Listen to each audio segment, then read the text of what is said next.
24 hour কাজ করি। আমার পুলিশও, বাকি যে পুলিশ সদস্য আছে তারা হয়তো আমার মতো এরকম সময় দিবে না, বাট তার উপরে যে যতটুকু সময় ডিউটি থাকবে সেটা আমার মতো করে দায়িত্ব পালন করবে, যেটা ওই ফ্যাসিস্ট সরকারের পুলিশের মতো কোনো পুলিশ সদস্য কাজ করবে না, নিশ্চিত। তো আপনারা আর কিছু বলার আছে? আমার আর কিছুই বলার নেই।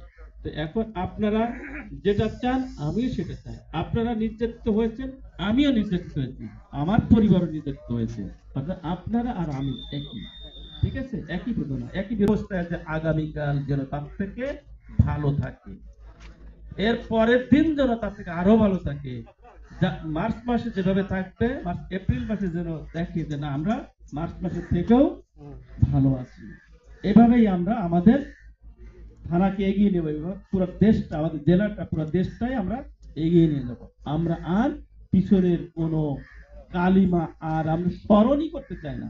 আমি তো 5 তারিখের আগে কি হয়েছে এইটা নিয়ে ব্যস্ত না থেকে জনগণকে কিভাবে সামনের দিকে নিয়ে যাওয়া যায় সেই কাজে ব্যস্ত আছে। কর্তা ব্যক্তি, তারা নীতি নির্ধারক যিনারা আছেন, তিনারা ফর্মুলা তৈরি করেন, তিনারা সিদ্ধান্ত দেন, আমরা সেই সিদ্ধান্ত বাস্তবায়ন করব। কিন্তু আমরা পিছনকে নিয়ে একেবারে পড়ে থাকা এটা ঠিক হবে না। এটাও আমাদের জন্য পিছনে পড়ে যাওয়ার একটা কারণ। তা আপনারা আমাদের আহ্বানে এসেছেন, গুরুত্বপূর্ণ তথ্য দিয়েছেন, গুরুত্বপূর্ণ কথা বলেছেন, যেটা জনগণের জন্য, আপনার জন্য না, জনগণের জন্য বলেছেন। এর জন্য আপনাদের প্রতি কৃতজ্ঞতা প্রকাশ করছি। ভবিষ্যতে আজকেই এই যে ভাই বললেন যে ঢাকা মেট্রোপলিটন পুলিশে উনি একবার 7 সালে অভিনয় যদি এসেছিলেন, আর কখনো আসতে পারেন না। আপনারা আজকে অভিনয় যদি এসেছেন, এইটাই শেষ না, আপনারা সামনের দিনগুলোতে আবারও আসবেন। সেদিন এসে যারা বলতে পারেন যে এসপি সাহেব যেটা বলেছিলেন সেটা হ্যাঁ আমরা দেখেছি, সেই কথাটা যেন বলতে পারেন, আমি সেভাবে যেন ভূমিকা রাখতে পারি।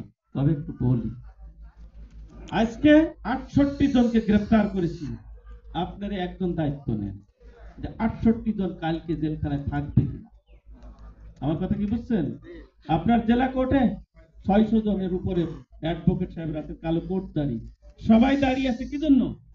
জামিন করানো।